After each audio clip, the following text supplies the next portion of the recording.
Hey guys, oh my gosh, we've made it through 2025. And let me tell you something, God has truly been so good. Oh, God has been so good.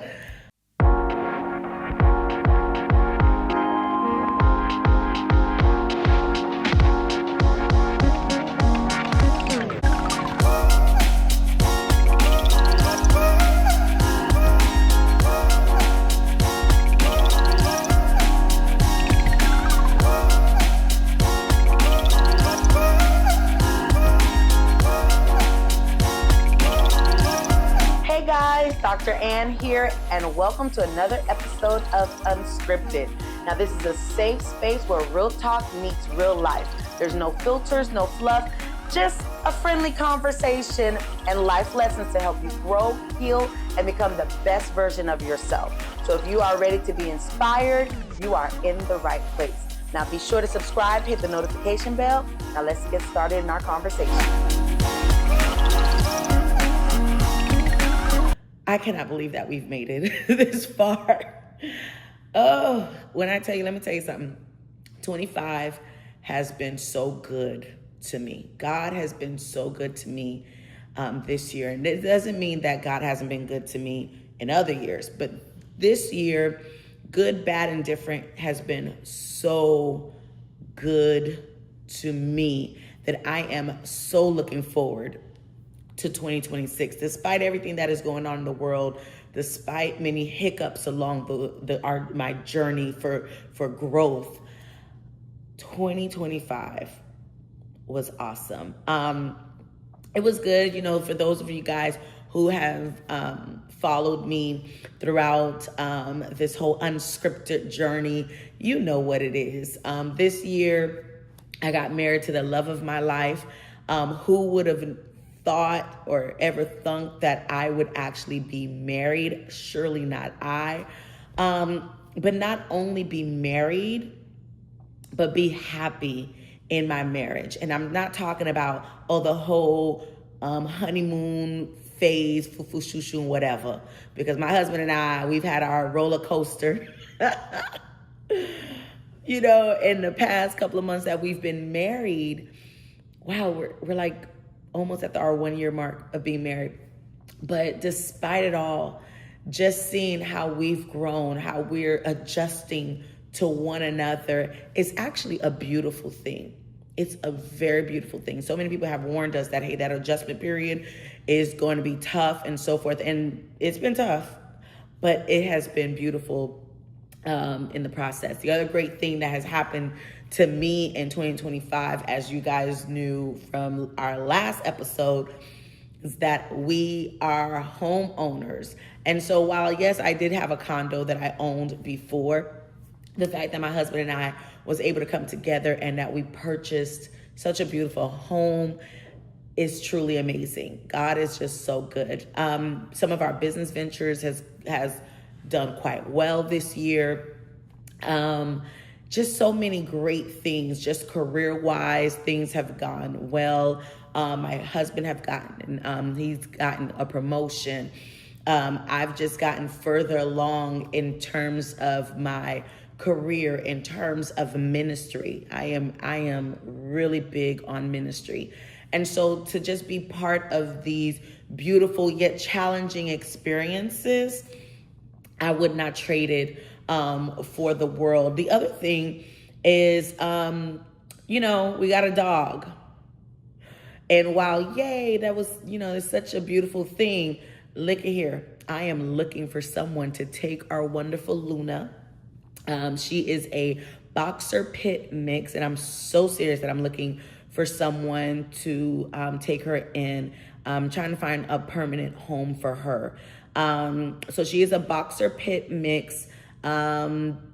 She is close to 12 months now. She's such a beautiful dog. She is house trained. So you don't have to worry about, accidents taking place in your home.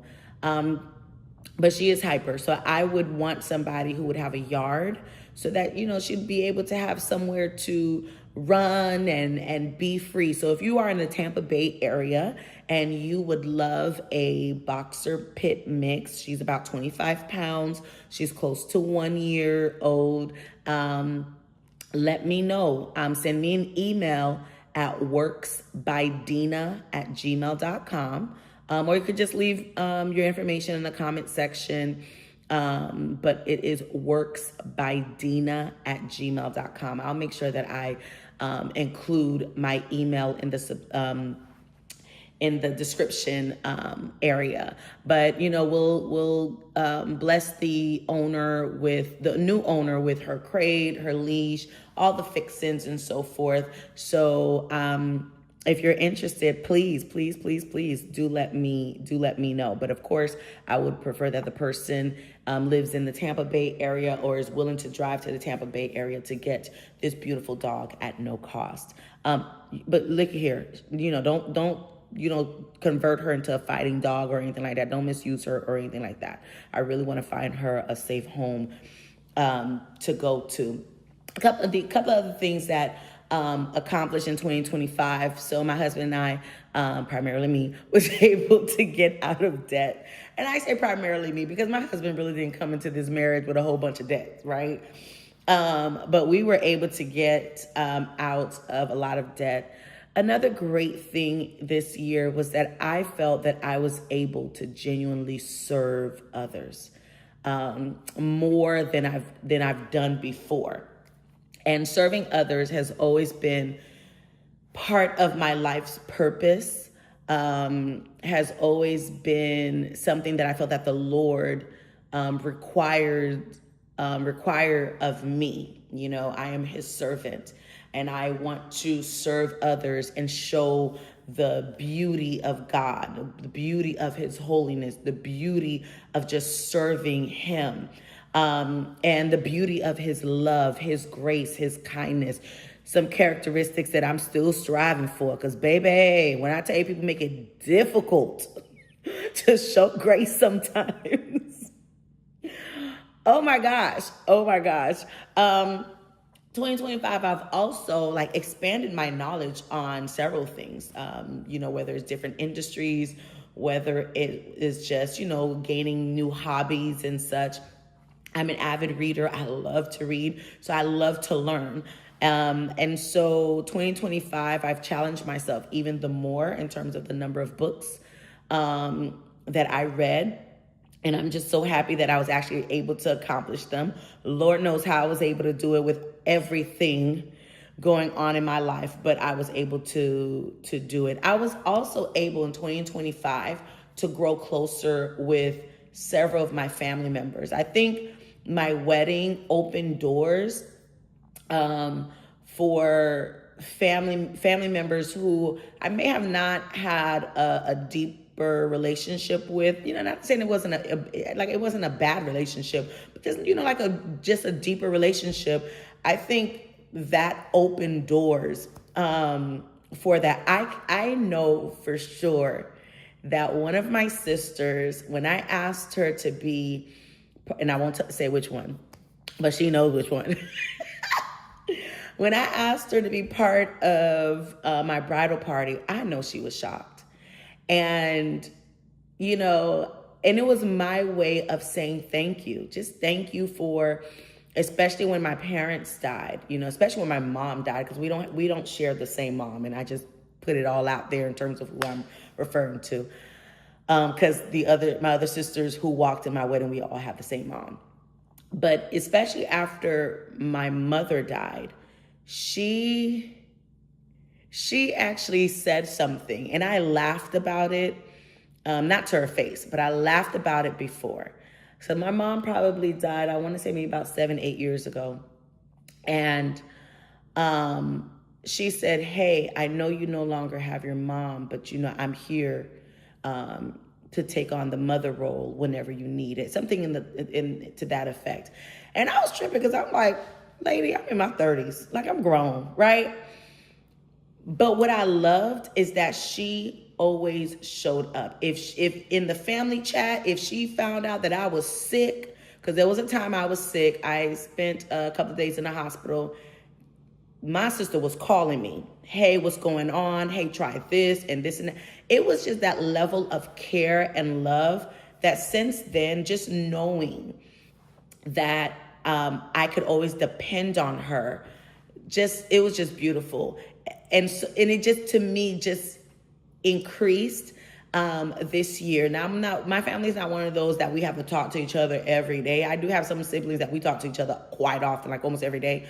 But a few of my siblings, we don't even need that type of relationship to know that we have each other's back. And so, but this year, to be able to get closer to my family was a wonderful thing. Also, I gained a new family. That's interesting to say the least. Because, I thought my family had its uniqueness. But I will say, having in-laws, it's not the easiest thing, but it is beautiful. And it can be beautiful. I know that my sister-in-law, listen, I have the best sister-in-law. I know I say that about almost everything, but I do have the best sister-in-law. She is ride or die for me. She has my back. She genuinely likes me. She genuinely cares for me. She genuinely have my back. Even if it's I believe if it's between me and my husband, she's gonna have my back more than my husband. I genuinely love that. My mother-in-law, or as I like to say, my mother-in-love, and I have one of my brother-in-law. They're just amazing. They're just amazing. They're not. Okay, let me say this, because then you'll understand. Just to give you context, I always felt like, especially old school Haitian parents, they won't call you to check in on you. But I wish you would not call them and check in on them and let them know how you're doing. The attempt was always one way. And what I love about my mother-in-law is that I can go a couple of days without checking in on her or whatever, but she'll check in on me. And I'm like, oh my gosh, I didn't check on my mama. Let me make sure she's good, and et cetera. And she's never not to say she never asked me for anything, but just genuinely just checking in on me, expressing her love and care. And my brother-in-law, he does the same thing.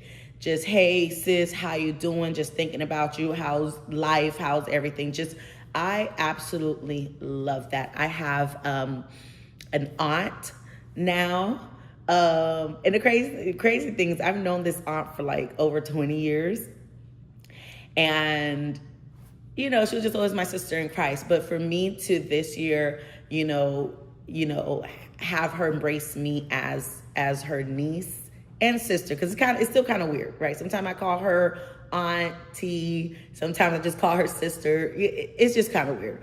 But the fact that I knew that she loved me before, I married her nephew, made it so much special when I got married. So gaining that relationship was wonderful.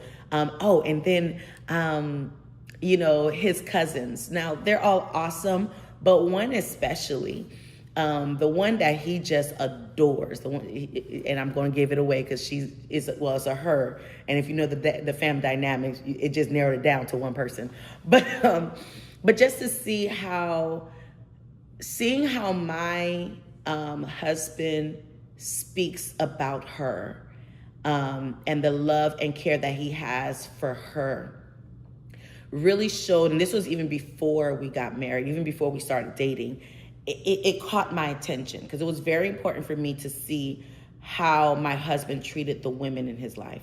And to see that, it has always been such a beautiful thing. Now, while he loves his male cousins, for me, just seeing how he treats the women in his life was especially important. And I felt like, honestly, she has embraced me.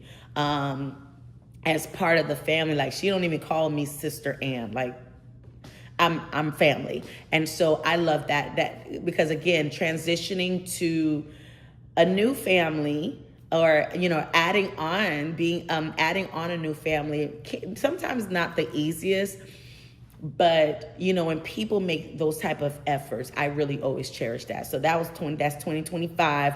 The other thing about 2025 was that my husband and I were able to accomplish, I want to say maybe 85 to 90% of our goals for this year. And I'm like, God is so good because we're very much goal oriented. And the goals that we did not accomplish was because we've accomplished goals that we initially set for 2026, i.e. purchasing a home. And so that kind of changed or shifted our priorities. And, you know, when you set goals, you want to always be realistic, but you also want to be flexible to a certain degree. And so, because if we were not flexible, we would have not accomplished the goals that we did accomplish. So I'm so grateful, like I said, for 2025. But the number one thing I am grateful for in 2025, all the lessons that I learned this year. I learned so many. And if you want to know the bulk of them, go and watch my previous episodes. However, there were some that especially stood out to me throughout the month of November and December. I think that November, December, while it was such a beautiful, just different great things took place those 2 months. I believe in terms of character attacks, and mind you, you know, I've dealt with character attacks, and that's just part of life. Like, you know, life be lifing, I guess. But it cut me deep in November and December. Sorry for the interruption, but listen up. I need you to go ahead and hit that subscribe button and hit that notification bell so that you don't miss out on any upcoming episodes of Unscripted. Now let's get back to the conversation. Like, it really cut me deep. However, it did teach me, it taught me several lessons, right? First lesson that it taught me was that, hey, I'm sensitive. And while I knew I was sensitive, I allowed myself to really be vulnerable. That's something that my therapist is always talking about. Like, hey, girl, you gotta, like, you don't always have to have your guard up all the time. Girl, like, when are you gonna calm down? Of course, I'm saying that it's not how she says it, but that's pretty much what, you know, what she wants to say. But I showed myself, and allowed people to see me in a more vulnerable state. And that was scary. Scary, but necessary. Because I think from other people's lens, they can accept me more as being human, as someone who is flawed, as someone who's trying to grow both naturally and spiritually, you know, as someone who makes mistakes, but is trying. I'm trying to serve God. I'm trying to be a good example for others. I'm just trying to live a life that is pleasing to God. Live a life filled with integrity where I can go and lay my head down at night and not feel bad or shameful or whatever it is, you know, guilty of how I may have treated anyone and so forth. So vulnerability really really hit me hard. I had no problem expressing my frustrations, even when I shouldn't have. Even when I shouldn't have, because while I'm happy that people are seeing, you know, me as a human being, right? And not just as, oh, minister, not just as doctor, not just as whatever pedestal that they place me on, but they see me as a human, not a superhero, if you will. It is difficult. I had to accept that it was difficult for them to hear me complain, to hear me express my frustration. Like it was, I remember one person was like, yo, I really don't know what to tell you, because usually you're the one that's giving me advice. I don't know what advice to give you. First of all, I cracked up so, listen, when she said that, listen, that almost took me out. But I was accustomed to that. I'm accustomed to me being the one to give advice, me supporting, me helping others, right? And I love doing it. But to get it in return, that's not always the case. And I've expressed that, hey, I need that from time to time. I need people to check in on me from time to time. I need people to, be accountable to me and check my spiritual pulse. You know what I mean? And mind you, I do have people in my life that do that. Oh my gosh, one of my really close girlfriends, every Monday, we are having our talk. My best friend, we are talking as much as we can. So I do have people in my life. It's just that I don't necessarily serve them the way I serve others. And I almost kind of feel like I wish that the others would reciprocate it a little bit, just a little bit. But I also learned that I cared too much about people's opinion. I cared too much about people's opinion of me.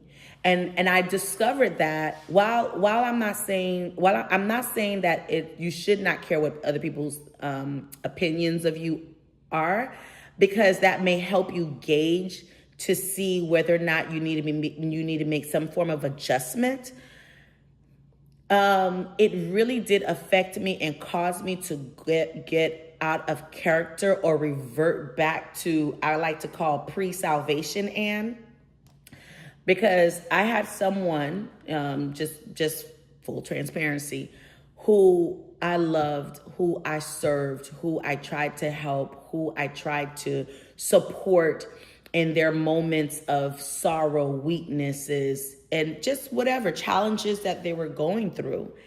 And for them to talk about me the way that this person did, not just to one or two people, the fact that this person ran their mouths and just tried to assassinate my character.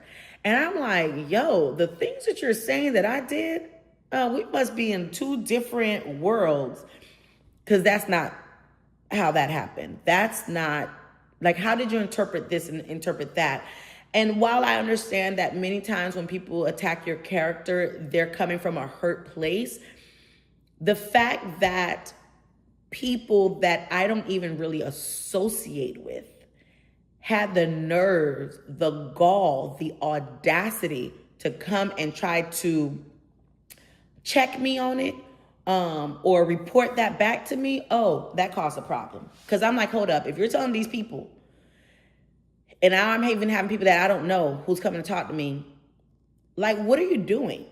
What are you doing? What are you trying to accomplish? So now you're trying to hurt me. And my response, not necessarily to that person, but just in general, it was vile. It was, I had to check my spirit. Like, I was like, and child, the Lord were to take you today, the things that you thinking, the things you want to do, the things that you're saying, not necessarily to other people, but just in my spirit, would have caused me to go to hell. I wanted to see this person. I really was like, I went back to pre-salvation Anne. And we have to be careful with that. We have to be careful. The Lord plowed so much gunk out of us. We got to make sure that we're not digesting those things back, because when we digest those things back, it'll just multiply. It'll just grow. It'll be way more than where it was before. Why? Because the enemy is just trying to find that little crack, trying to find that little open door to just come in. And when he comes back, he's going to come with 7 other demons and just enhance it even the more. So I had to learn that, hey, number one, I had to repent for that. And I had to learn that, hey, I cannot carry the weight and the burden of others. That's not what I'm called to do. While I'm called to serve, I'm not called to carry the weight and the burden of people. And I had to, and I'm still learning to, I had to learn that, and I'm still learning how to do that. And part of that is me not caring too much about people's opinion of me. Part of that also will cause a great deal of insecurity. And if I'm insecure in one area, it'll bleed over into other areas. It could bleed over into my relationship with God. It could bleed over in my relationship with my husband. It could bleed over in my relationship with my family. It could bleed over in terms of how effective I am in work. I cannot afford those measures or those types of insecurities to fester, to grow, to just and to cause a negative impact, because those insecurities will never result in a positive way. It'll always result in a negative way. So I had to learn that. What I did like about that experience also is that it caused me to reflect. It caused me to reflect. You know, I'm always looking for a good reason to reflect. Good reason to get in my word and meditate day and night. I'm like, okay, God, what do you have to say about this? God, like, how am I going to handle this? Because if I handle it my way, Father, it will not be good. And then you going to punish me, and it'll be triple worse. So, it did cause me to reflect. And one of the things that I did get from my moment of reflection, I give people too much power.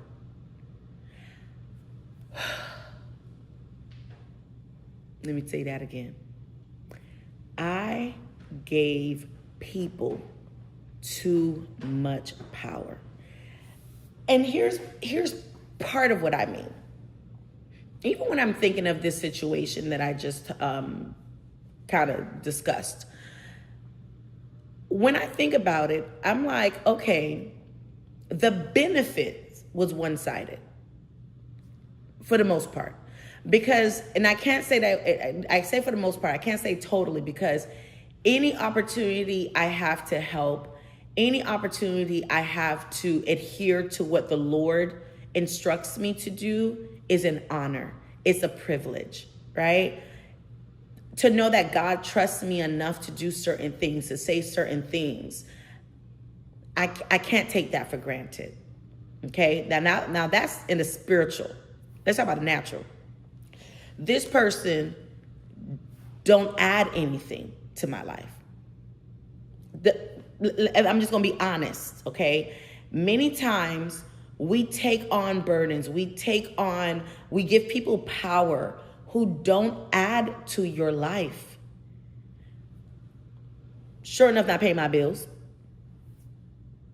More than likely not praying for me. Don't even check up on me to see how I'm doing, even when we were in good terms. Didn't even check up on me to say, hey, how are you doing? How's your day? Is everything okay? Okay, how can I pray for you? Is there anything that I can do to help serve you? None of that. Right? Hey, let me just buy you lunch. Hey, you need a break. I'll do this. I know you're always volunteering in church. I'll do this so that you can have a break. None of that. So it's not as if the person was adding value to my life. in the way that I needed the person or the way that I would want a person to add to my life. So why am I giving that person power? Why am I giving anyone, not just that person, but because again, I'm telling you what I learned in 2025. I just giving too many people power, too many people control, too many people, I was giving them too much say-so in terms of how I would feel, how I would react, listen. That moment of reflection gave me so much clarity that 2026, I'm walking different. 2026, I'm talking different. 2026, I'm moving differently. And I'm so excited. I am so excited because I'm like, okay, now I'm going to be a little bit more sensitive to the voice of God. I'm going to be a little bit more sensitive in terms of in prayer, in reading the word. Oh, that reading the word is going to be so important for me in 2026. Delving into my word more, trying to teach more Bible studies, sharing the good news to people. 2026. Now, mind you, yeah, I've done that 2025, but I'm telling you, I'm looking to heighten that in 2026. And in all of that, I plan on just leaving everything in the Lord's hand. While it won't be easy because I am human, and while I sometimes want to cuss some people out, I'm like, okay, no, what does the word say? Yeah, that I'm telling you that I plan on moving, because a lot of that type of stuff, giving people power, caring too much of other people's opinion, that could lead to a level of stress that will cause some health issues. And baby, I don't have time for that. When I tell you I don't have time for that, I'll give you this little testimony. In September, I did some lab work and found out in September that my A1C was at 15.3. 15.3, my A1C. How I was moving and living and what, I don't know. 15.3. 3 months later, month of December, early December actually, because I went mid-September, went back 8.6. Now, I don't know about you, but that's a lot to go down. And yes, I'm taking my medication. Yes, I'm walking daily. My husband is making sure I eat better. My husband is making sure I'm drinking a lot of water. Hallelujah. But a great deal of that also was the reduction of stress. I was allowing people's opinion. I was allowing the fact that I'm giving people too much power to cause a measure of stress. Now, stress is going to come. Life happens, right? I'm adjusting to the new normal. I'm trying to get business done. I'm trying to work, trying to do this, trying to accomplish that, Stress is going to come. But unnecessary stress, nah, baby. Little by little. Didn't get rid of all of them because apparently, I dealt with some stuff, this year, last 2 months. But out the door. And I believe that helped a great deal with me accomplishing what I accomplished in terms of my A1C. So come March, when I do my next one, I plan on being no higher than 6. My A1C should not be no higher than 6. So I'm working my tail off because I want to just be done with this whole diabetes thing. Okay, I got rid of high blood pressure. Let's go with the diabetes. So I learned that doing those things could lead to unnecessary stress. The other thing is, in my moment of reflection, I was like, I'm accepting what is spoken over me.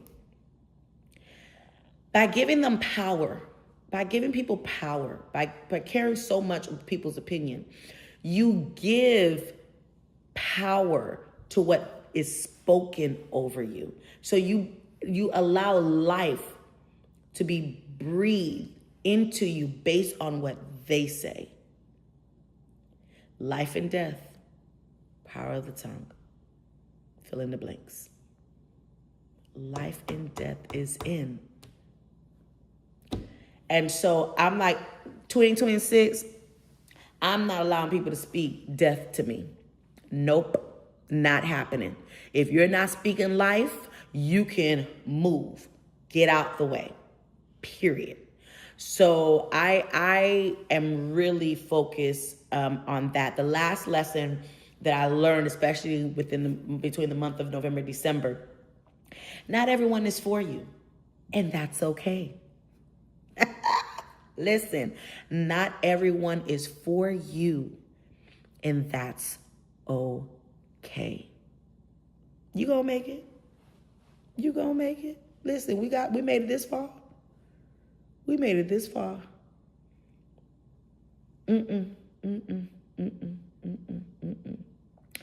Not everyone's for you, but that's okay. Let them walk through their journey, Let them, go through whatever process they have to go through so that they can grow. Because everyone is at different stages of their lives. That's why I like my videos, to be honest with you. Not to toot my own horn, but I'm going to toot it. Toot, right? I like it because, of course I'm sharing real life stories, real life experiences, but more importantly, I'm sharing the lessons that I've learned through them, in hopes that it'll help you grow, in hopes that it'll help, if you share it with others, that it'll help them grow. Bottom line. So, as I said in the beginning of this video, 2025 was awesome, good, bad, and indifferent. I've learned so many lessons. There was just so many great experiences. Like I would say this one cheesy experience. I woke up. It was, let me back up. December 15th. My husband was like, baby, can you take Wednesday off? Wednesday was December 17th. And I'm like, yo, dude, I do have to work.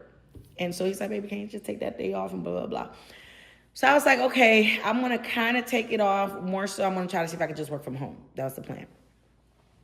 I woke up and my phone, my husband wasn't next to me. And I'm like, okay, hello, where does do this? But I found this love poem.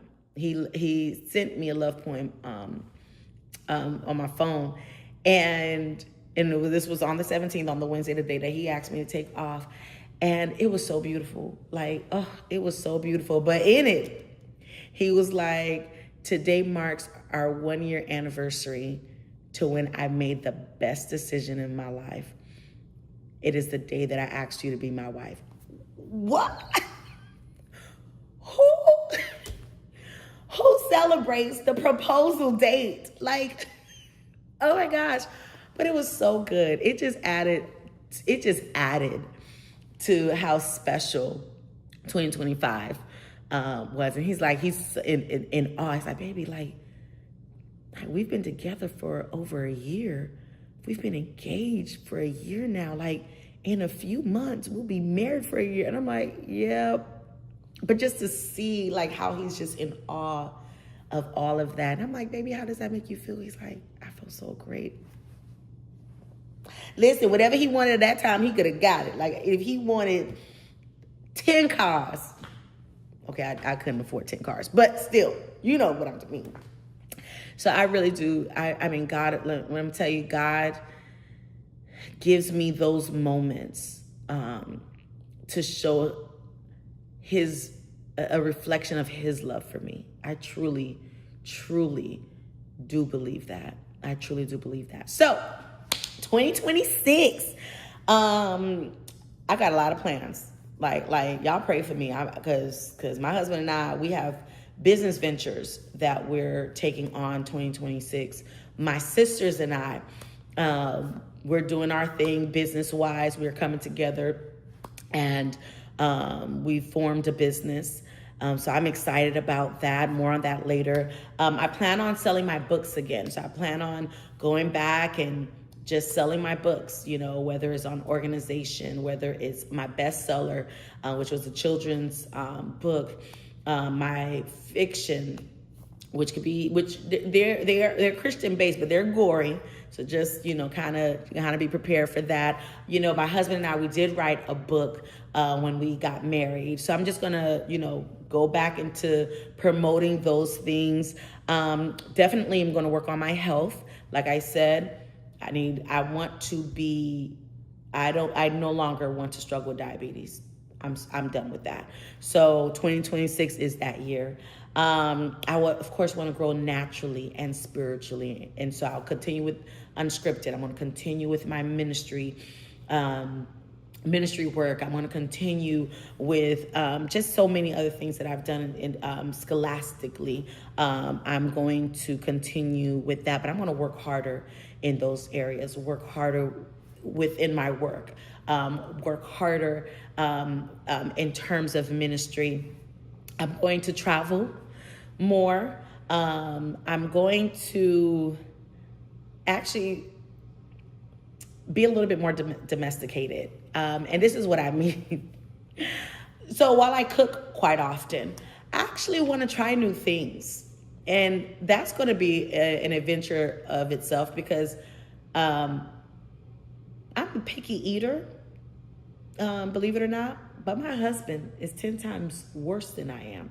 And so, but I want to explore different types of food and so forth. So if you have a good recipe for a good dish, you guys put in the comments below.